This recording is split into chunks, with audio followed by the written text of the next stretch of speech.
ఒక్కసారి కొమ్మూరి గోల్డ్ కి కాల్ చేయండి. తాకట్లో ఉన్న మీ బంగారాన్ని విడిపించి మార్కెట్ ప్రైస్ కి వాళ్ళు కొనుక్కుని మిగతా డబ్బులు మీకు ఇచ్చేస్తారు. అందరికీ నమస్కారం, వెల్కమ్ టు అవర్ ఛానల్. నిన్నటి వరకు 12 రాశుల్లో 4 రాశుల వారి గురించి గురుగారు చాలా చక్కగా వివరించారు. సో మరి ఇప్పుడు మిగతా రాశుల వారి గురించి కూడా మాట్లాడతాం. మనతో పాటు ఉన్నారు కేఎస్ఆర్ గారు. గురుగారు నమస్తే. నమస్తే అమ్మా. గురుగారు, ఏప్రిల్ నెలలో మీనరాశి వారికి ఎలా ఉండబోతుంది అంటారు? మీన రాశి వారికి కూడా ఎక్కువ శాతం అయితే కనుక మంచి ఫలితాలు ఉంటాయి. కొత్త అవకాశాలు తలుపు తట్టడానికి అయితే అవకాశం ఉంది. తర్వాత కొత్తగా పెళ్ళి కావాల్సిన వాళ్ళు కానీ ఎవరైనా ఉంటే పిల్లలు శుభకార్యాలు నెరవేరటం కానీ కనీసం శుభకార్యాలు ఖాయమవటం కానీ ఈ నెలలో అవకాశాలు ఎక్కువైతే ఉంటాయి.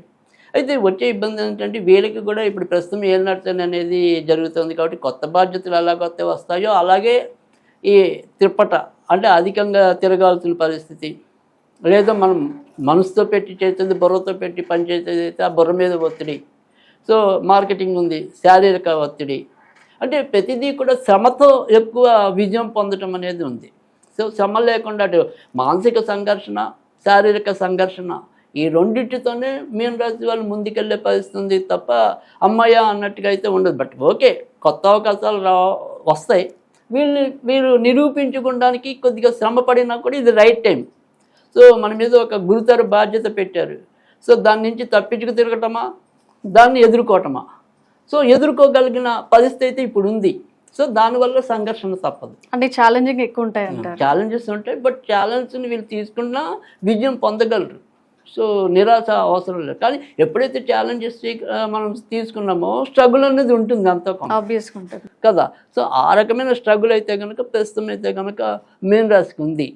ఇక కొత్తగా పెళ్ళైన భార్యాభర్తలు లేదా ఇప్పటికే పెళ్ళైన భార్యాభర్తలు ఎవరైనప్పటికీ కూడా అంటే వైవాహికంగా ఈ వైవాహిక విషయంలో మాత్రం కొద్దిగా ఇబ్బందులు ఉన్నాయి. అంటే ఈ జీవిత భాగస్వాముల్లో ఎవరికొకరికి మధ్య మధ్యలో కొంత అనారోగ్య సమస్యలు రావడానికి అయితే కనుక ఆస్కారం అయితే ఉంది. అయితే ప్రాణాపాయాలు ఏమీ లేవు.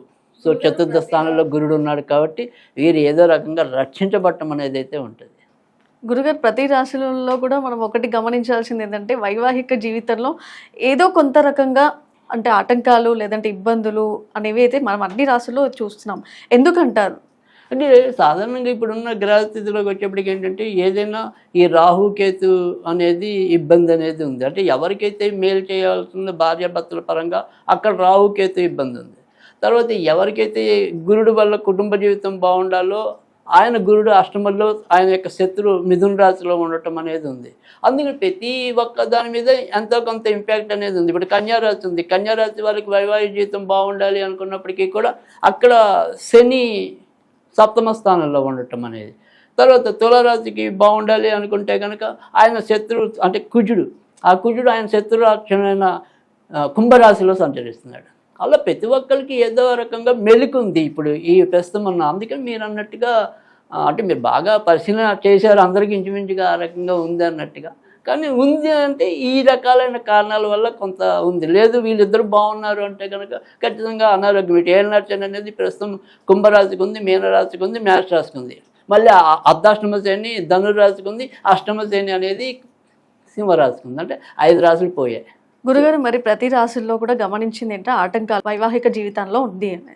సో మరి ఈ వైవాహిక జీవితాన్ని సాఫీగా అంటే సాగాలి అనుకుంటే వాళ్ళు ఏ పూజను నిర్వహిస్తే చాలా మంచి ఫలితాలు ఉంటాయి? అంటే ఇప్పుడు మామూలుగా అయితే ఏ రాశికి ఆ రాశి మనం బాగుండాలి అనుకున్నప్పుడు ఆ రాశిలో చెప్పడం అనేది ఉంది. కానీ అలా కాకుండా అసలు అన్ని రాశుల వారికి కూడా ఏదైనా సరే ఈ వైవాహికంగా ఉండే ఇబ్బందులు అధిగమించడానికి లేదా ఇతరత్ర అక్కడ సుఖం పొందడానికి అందరికీ కామన్గా ఏదైనా సరే ఆరాధన ఉందా అంటే కనుక ఖచ్చితంగా లలితాదేవికి సంబంధించిన పూజలు. అంటే ఇప్పుడు ఏమంటాం లలిత సహస్రనామం చదవటం వచ్చిన వాళ్ళు చదువుతారు, లేదు కనీసం వినటం.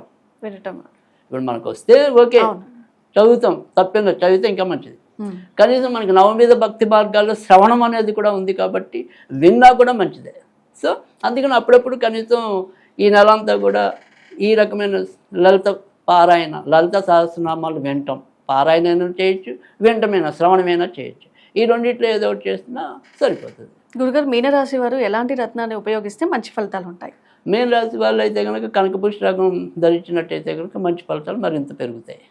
సో చూసారు కదా 12 రాశుల వారికి ఎలా ఉంది అంటే మొత్తం మీద కూడా చూసుకుంటే అన్ని రాశుల వారికి కూడా ఈ ఏప్రిల్ నెలలో చాలా మంచిగానే ఉందన్నట్టుగా మనకైతే తెలుస్తోంది. కాస్త ఆటంకాలు ఉన్నప్పటికీ కూడా వారికి సంబంధించిన పరిష్కారానికి ఎలాంటి రత్నాన్ని ఉపయోగించాలో కూడా మన కేఎస్ఆర్ గురువు గారు కూడా చెప్పడం జరిగింది. మరో ఎపిసోడ్లో మళ్ళీ కలుసుకుందాం. అంతవరకు సెలవు.